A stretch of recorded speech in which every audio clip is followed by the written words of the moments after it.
It's always whenever you have a paddle club starting, the first thing you got to do is like build a community. Yeah. As paddle is still growing in the US, it's huge in Europe, Middle East, Latin America, everywhere, right?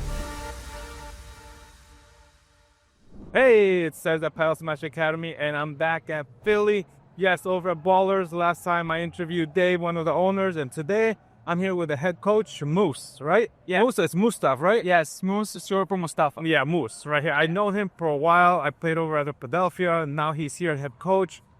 We had the first club-to-club tournament, Padel Smash Academy versus Ballers. It was an awesome experience.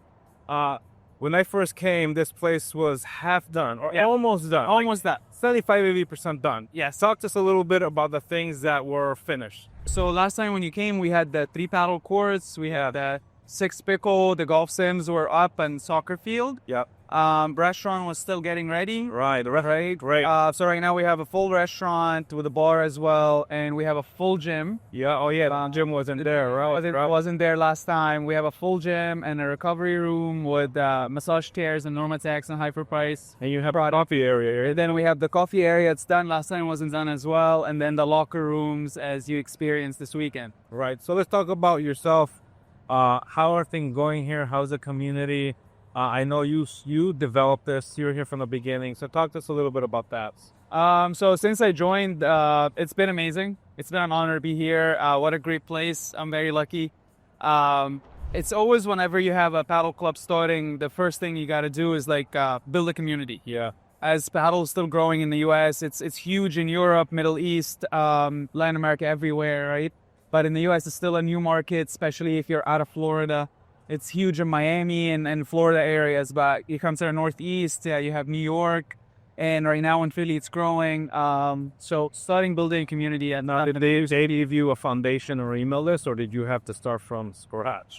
We started from scratch. Wow. We started from scratch, introducing people, intro clinics. When we started Bowlers here, we had the outdoor court. So that was running. Remember that. We were doing a lot of like intro to the sports, intro clinics on the weekends. So people were interested to see what the sport can offer and how to play and see from there. Yeah. So when did you have to float down the outside? So the outside door closed when the winter started. Okay.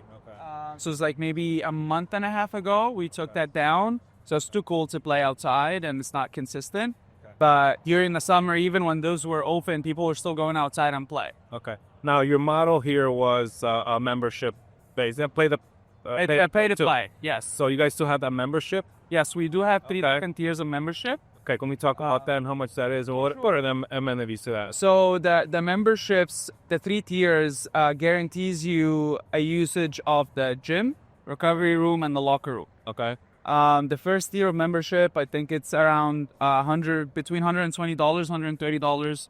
It's get you usage of the gym and the locker rooms and the recovery rooms. Right. And then everything else like pay to play. Okay. And then you have the second tier, which we call it all in. The first one is you get a discount on that. Okay. So what's the discount second play?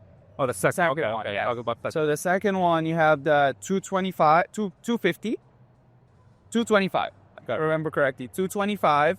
It's called all-in membership, and that gives you access to the locker room, gym, and recovery room, and you have off-peak unlimited play, 30% off peak hours, Okay. and you get 10% off clinics and lessons. Okay. So 30% off peak. Peak hours. Oh, peak hours. Peak hours, you have 30% off. Right. Off-peak, you have unlimited playing. Oh, and so what time is that? The off-peak, we have it right now, 9 a.m. to 5 p.m. Okay, that's a great deal. It's a good day, yeah. That's really good. Then you have unlimited golf sims as well during off-peak hours and pickleball. Okay, so which one's a VIP, the highest one? The VIP one, I think it's $490. Okay. And that gets you everything. Everything. Don't have to pay for nothing. That's still such a great deal. Yeah, it's a great deal. You don't pay for open plays, but you still pay for lessons and clinics, 10% off. Yeah. But open plays, you have free, you have unlimited playing, you have 3 hours free parking in the paid parking lot. And the second tier, you have an hour and a half free parking. Free parking, yeah. Every day, daily. So you have 3 hours daily in the highest one, and in the second highest, you have hour and a half. Wow, that's a great deal, to be honest. Yeah. It's really nice. It's too bad I'm like 3 hours and a half away from there. It's like, you're long here, be there. Yeah, exactly. Okay, so now what things have changed since, we talked to Dave and you last time I was here. What has changed? Because, when you have renderings and when you first start, you have a mentality of one way, then things kind of change. What has changed? For sure. I think what have changed here for paddle, for example, we started to offer more clinics, more open plays. The levels started to grow. People started to be aware and attend the clinics and do private lessons, right? Okay. In the beginning, it was mostly intro clinics / introducing the sport to everyone to come and play. Yeah. And just to have them try it. It's intimidating when you walk from the outside. The court is too, Right. it's big. You play with the ball that when you see experienced players playing, it's too fast. Yeah. As we say, it's easy to learn, hard to master. Right. Right. Of course. Like you can teach and you can, within 2 or 3 clinics, you can start playing matches. And then from there, you get better and develop more habits. So I think that change is offering more and more specific grading levels. Okay. So right now, the community we have is like beginner plus, intermediate plus. Right. That's the community we have right now, and paddle community evolves. So now, are you getting them from ex-tennis players or platform, or what other rackets? I know from pickle usually don't get that transition, but There's actually been a lot of people from here, from pickle, play paddle, and they still play pickle as well. They play both. But a lot of ex-tennis players, a lot of squash players. Philly is known for the squash players. The squash community here is huge. And tennis, of course, and then a lot of platform players as well. Okay, that's great. So, what's the difference in the winter and summer? Do you see kind of a change of people coming in, filling in those sports, or? So definitely in the winter, yes. We haven't experienced the summer yet, as we opened, as we're in the winter when we open. Yep. But we'll experience the summer this year, and hopefully people just keep coming back, and it doesn't make it different with this high ceiling and stuff. And the daylight that you get here, I think you still feel like you're outside, kinda. And then you open up the outside too. And we have the fort outside as well. Right. So how about, are you gonna entertain any tournaments here? So we're hosting a USPA in May. We're hosting a 250, May 2nd weekend. Oh man, I think a lot of people are gonna love coming there. I wish it's a little bit higher. That's the plan. Because people would come to this one just because they have the hotel, the amenities. I mean, it's just great. They'll enjoy coming to this one. And sometimes they'll fly out to places and, all right, it's okay. But if it's a great surrounding, a lot of amenities, they'll come to this one and it'll be a high level, For sure. No, 100%. So we're starting with a 250. We have one in May. And we have 100 in June. Okay. And I know a lot of people don't travel for 100, but it's good for the Philly community. Right. And then hopefully in the future we'll apply more to 500s and 1,000, and we'll go from there. So how about NPL? Did you put together a team for that yet? We had a team for the intermediate plus. Okay. At the high intermediate, we didn't qualify. We lost in city stages, but it was good competition. It was fun. There was a lot of teams here in Philly, surprisingly, and that was fun. Okay. So how your players, who has surprised you? What players are coming? Are they coming? I know you talk about platform pickle, but have you seen other people come in and try it? That's kind of surprised you? Like, wow. For sure. Sometimes players that didn't have any racket experience, right? They walk in, you don't know what they signed up for. They never played racket sports, but sometimes they're easier to coach because they don't have any bad habits that you have to fix or go over. Right. But sometimes it's hard as well to convince them with which foot you have to use to hit the forehand ground stroke, or right or left, or the turn and stuff like that. It's tougher, but of course it's easy to have them as a first racket sport they try. You don't have any bad habits for you to break. Right. I see. We see that all the time. Yeah. That thing. Okay, so let's talk about the different spots. You guys have now a pop-up in Boston, right? You're developing something in LA. Let's talk about those. So Boston is open right now. So the paddle courts are on, they're already up, but it's too cold to play and it's snowing. But we have a skating rink, so people can go skate and have fun. And we have a food court, and we can do drinks and food and offer stuff like that. And people can go skate and enjoy the outdoorsy Boston weather. Right. Until hopefully when the spring comes, the paddle will be up and running, and the pickleball as well. So when do you see that opening? And how many courts is that? That just one? No, 3 paddle court, Okay. and I think 5 fickle. Don't quote me on that. I might be wrong, but Okay. I'd say I know it's 3 paddle courts. Okay. And when do you think they'll open that? Spring. Springtime? Spring for sure. It's gonna be up and running. So you had that in the summer already, right? That was already going, or was it in the fall? Well, no, it's just open. Just open like 2 weeks ago. Yeah, there's right in the winter. Yeah.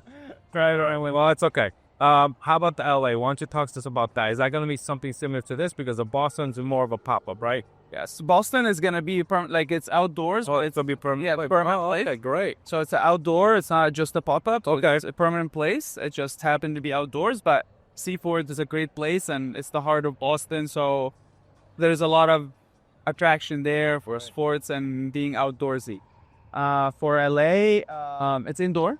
Okay. I think it's gonna be hybrid, indoor, outdoor. Okay. And it's a big building. It's gonna be the same like here. Something similar. No, you guys find like a factory like this, or is it just? I think it used to be an old Macy's. Oh, Macy's. Oh, that's so cool. All right. So it's gonna be multi-level, 2 levels. I think so. Yes, indoor and outdoor on the. And the roof. Wow, man, you guys go all out, man. I mean, I gotta tell you, the design here, it's just it's incredible. It's something different. I've never seen anything like this.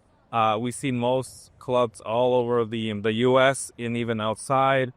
I mean, this is a first, to be honest with you. I mean, I haven't seen anything nicer when it comes to architectural design, open space, and amenities. For sure, I think they did an amazing job here. This is an epic building. Yeah. Very high ceiling. Yeah, I see that. Very spacious. You see natural lighting. Natural lighting, 100%. Like during the day in the summer, we don't need to turn on the lights. Right. You can play with the sunlight until like 7 or 8 p.m. when the sun sets, right? But we still have the lights on. The lights are nice. And the ceiling is huge. Right. So now you have 3 courts.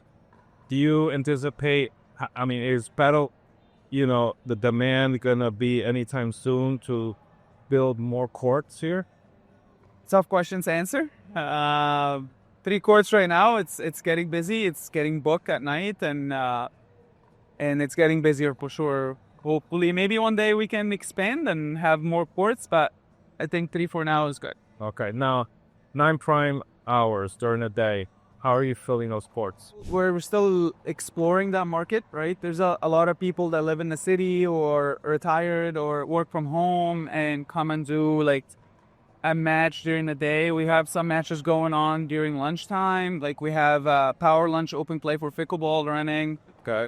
We have power lunch matches for paddle games for paddle during the day. We're still trying to explore that option, trying to get like some of the college players.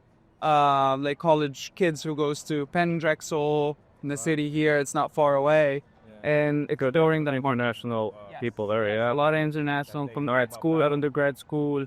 How about have you tried? What I've been seeing a lot is women. The women are very strong playing paddle. They're just very united. They're very loyal. And a lot of them, are homemakers. They're staying at home, and the kids now are going to school. So they drop off the kids, and now they have some free time. It's a great time for them to unite, do some exercise, have drinks afterwards. Have you something like that? So we're starting like ladies, like kind of like morning after drop off in school. Like we have some intro to ladies clinics going. We're growing the ladies community, and then we're starting hopefully soon to offer like ladies clinic / mesh play, open play. So they come in for an hour or 2, do a clinic for an hour, and then play and open play. That's great. Okay, so let's talk about you. I know you play, so it's kind of hard coaching and playing.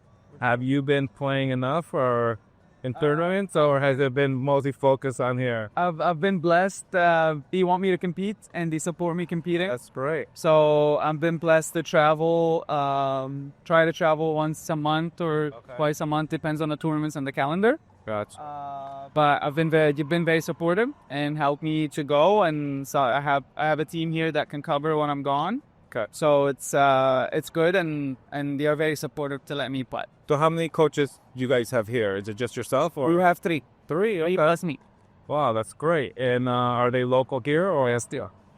That's great. I mean, that's always hard Yes, Beginner coaches. You know, today, I mean, especially in a new area here, people, you know, we always see people having difficulty getting coaches, and you know, we talk about getting somebody local that knows the community, that has some experience in coaching, whether tennis, other sports, and trying to transition them. Yeah. Did you see that was the best fit, or did you guys get somebody else that knows about paddle? So the team that we have here, I've known them for a while now. We have Martina. She's from Italy. She's been playing in Italy before she moved to Philly. She moved here to Philly a year ago, and I met her. How'd that happen? That was like, That happened, right? It was luck. It happened. So lucky with that female coach. She plays really well, and she competes in some of the tournaments in D1 as well. So she moved here, and she has her full-time job, and she helps at night whenever she's not working, and she's been very responsible and very responsive right away. So we have another coach. His name is Dane. He works here, and he works for Ballers as well in a creative team. So he does social media, marketing, stuff like that. So he does both. So he's fully in with Ballers. And the third coach we have, his name is John. He coaches tennis at Villanova. And he's assistant coach for the women's team. And he's been playing paddle for the last 2 years, and I've known him for a while. And he helps out here as well. Excellent. Okay. Before we close out, is there anything else you want to talk about, Mus? I just want people to come in and see Ballers. I know our social media is awesome and people enjoy it on Instagram, but when you walk in the place, they keep coming back. So I encourage everyone to come and try for the day and sign up for paddle, pickle, soccer, squash, or golf, or come and use the gym. And then sign up and enjoy here and what we can have, when we can offer. And of course, come and enjoy the restaurant as well. Yes. All right, Mus. Congratulations on your amazing job. Thank you so much. Thank you. Yeah.